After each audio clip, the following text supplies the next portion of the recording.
මගේ දුවගේ වීඩියෝ එකක් ෂෙයා වෙනවා දැක්කා. ඒක මම දන්නේවත් නෑ.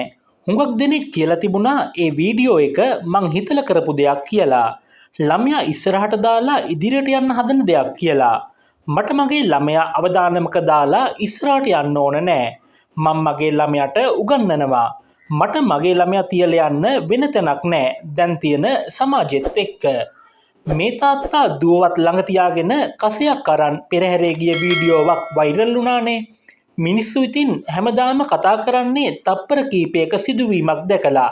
එයාලට හිතන දේ ගැන විතරයි. පිටින් පේනවට වඩා මිනිසුන්ගේ ඇතුළාන්තය ගොඩක් වෙනස් අපි හැමෝගෙම. ඉතින් දරුවගේ අම්මත් නැතිව එයාගේ අත්තම්ම ළඟ තියාගෙන කොච්චරනම් අමාරුවෙන් ජීවත් වෙනවා ඇතිද? දවස් දෙක තුනකට දරුවව තියලා යන්න තැනක් නැති නිසා එක්කන් ගිහින්. ඒ තාත්තා කොච්චර නම් ළමයාට ආදරෙයිද? ඕනේ නම් තාත්තට තිබුණා ළඟ ගෙදරක තියලා යන්න.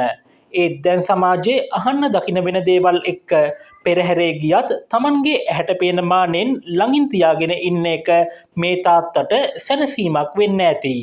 මේ ලෝකේ තාත්තා තරම් දුවෙක්ගේ ආරක්ෂාව ගැන හිතන්නේ වෙන කවුද ඉතින්?